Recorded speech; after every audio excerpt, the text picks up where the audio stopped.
Recently I've been playing a lot of Rainbow Six Siege. I've owned the game on PC for almost 2 years and have only clocked up around 90 hours of playtime. 60 of those hours are from within the last 4 weeks.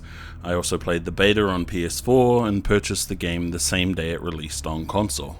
But I never really played it much. Even with the playtime on Steam from the last 2 years, you can see it's never been my go-to game.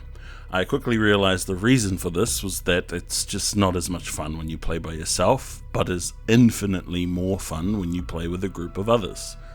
But my story with Rainbow Six doesn't start with Siege. Funnily enough, Rainbow Six has been a part of my life for a lot longer. I remember going to the local internet cafe when I was a kid and watching other people play the original Rainbow Six. I remember how it was an entirely different experience to other first-person shooter games of the time.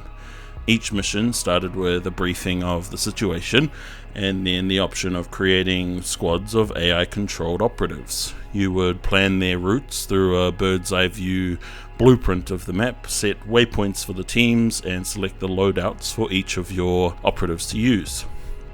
Then, once you hit deploy, you'd be given control of one of those soldiers and go about your mission. My true experience with Rainbow Six began one random day in high school when a friend of mine told me about a game called Raven Shield. I remember finding the game in one of those throwaway bargain bins at the warehouse for $10. I booted it up, went into multiplayer, and began my journey into what would become about 2 years of my life experiencing what true online gaming was all about. The community at the time in this already 3-year-old game was small, so myself and some of my other friends from school ended up becoming pretty well known amongst the mainly American population of Raven Shield 1.0. I'd go on to join a clan, talk to strangers on the other side of the world on TeamSpeak, and upload my first YouTube videos. It was a pretty crazy time, with Raven Shield even introducing me to what are still some of my favorite maps in any game, and people who are still friends of mine to this day. Eventually the PS3 released, and with that, Call of Duty 4 changed the landscape for everyone. I stopped playing Raven Shield, picked up a controller, and sunk my time into that instead. Thinking I'd left Rainbow Six behind me, a new game was announced. In 2011, the teaser trailer for Rainbow Six Patriots came out.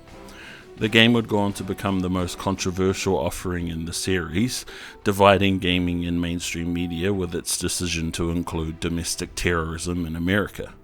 The reveal trailer and interviews with the devs showed that they were willing to push boundaries on ethics in video games.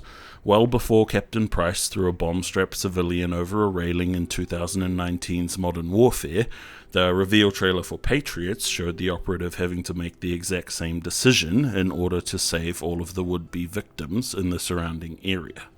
Ultimately, the level of controversy proved too great, and multiple issues with development led to Rainbow Six Patriots being cancelled, becoming what many to believe is one of the greatest games never made. From the ashes of Patriots rose Rainbow Six Siege, a game which promised to completely change how people viewed Team Rainbow and reinvent the multiplayer experience entirely. Gone were the days of two teams spawning on either side of a map duking it out for control of an objective. Instead, we were given an entirely new concept of an attacking team having to scout and infiltrate a facility in order to defeat the defending team. Rounds begin with the defenders having to fortify the site and try and create as few entry points for the attacking team as possible.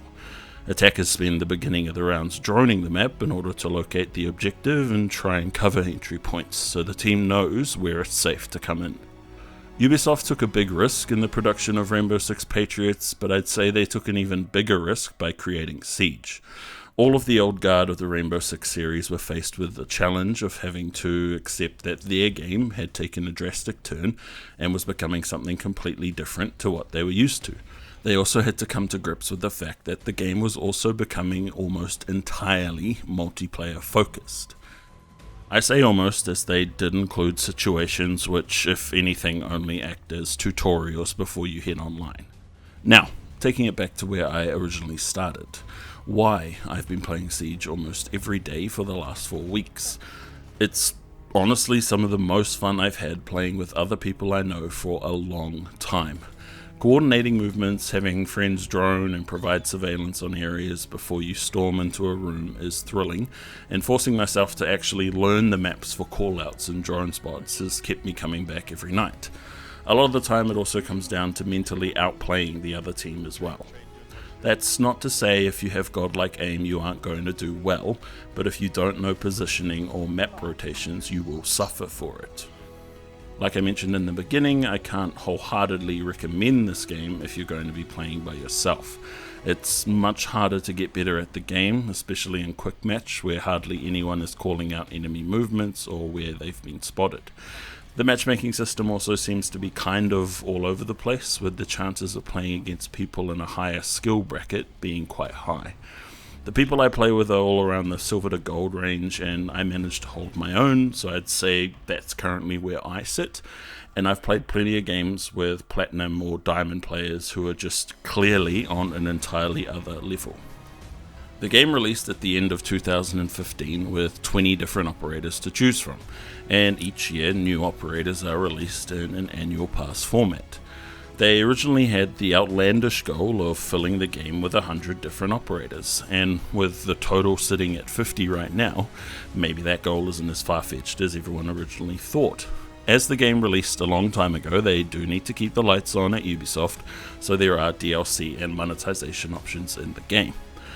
The way monetization works in Siege is that you have the option of purchasing the annual pass, operators, skins, and other customizables with R6 credits, or real money, or with renown, which is a currency you earn by playing the game.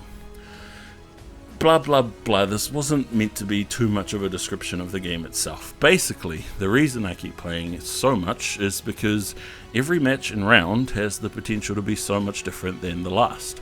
The development team referred to Dota for being a big inspiration for why they decided to make it a hero shooter, although at the time the game was in development, that wasn't really a phrase. Considering one of the other games I play regularly is Overwatch, it didn't surprise me to find myself enjoying Siege. Comparisons to Overwatch make sense, only on the base that everyone picks an individual hero, or operator in Siege's case, as well as having to consider operatives who counter the enemy or work well together. Siege can be a very slow game, focused on holding angles, recon work to locate the enemies, and using that information to kill the other team. When you're in a team of people you know, all of you working together, it's an awesome feeling. A big part of the draw for me has been learning the operators and sort of naturally finding where I fit. As an example, I enjoy surveying the map and trying to locate the enemy team and using this information to keep my team updated so we can try and get the drop on the enemies. I haven't given competitive a go just yet, mostly because I don't trust myself giving accurate callouts and would prefer to wait until I've gotten down the names of every room. But I've seen myself picking up the callouts the more I play, so I figure this will just come with time and I'll eventually proficient enough to know exactly where someone is. The latest Siege Invitational was an awesome event with the highest viewership the game has ever seen. Watching the pros go at it has proven to be one of the best ways to learn new things about the game as well. I'd recommend watching any professional Siege event, even if you are a little bit interested in esports, as the production value is high and the casters provide great commentary and breakdowns for why players are doing the different things they do. The great thing about Siege is that it is always changing. Ubisoft do a great job of listening to the community and implementing changes around weapon or operator balance, to completely revamping entire maps to fit better with the constantly changing meta and the balance that demands. The newest update coming is the beginning of the 5th year of content for Siege, and from the previews we've had, it's looking to be the best yet. They're also completely changing the way one of the most useless, albeit loved, operators, Lord Tachanka, works, which is, again, further evidence that they're aware of the player feedback, and granted, he's been like this for quite a long time, they're at least willing to do pretty drastic things to make the game a bit better.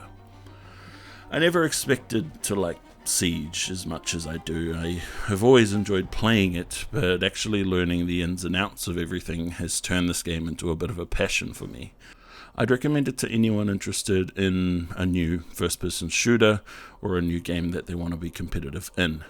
Hopefully you have friends to play it with, Otherwise, just add me on Uplay and we'll go from there. Just be warned, there is a pretty hefty learning curve, and you will be punished for playing this like any other first-person shooter. Anyway, this video ended up being me just rambling on for a little bit longer than I thought. So, again, thanks for watching. Subscribe, like, and all that, and leave a comment below if you want to know anything or have any more info to add. Cheers.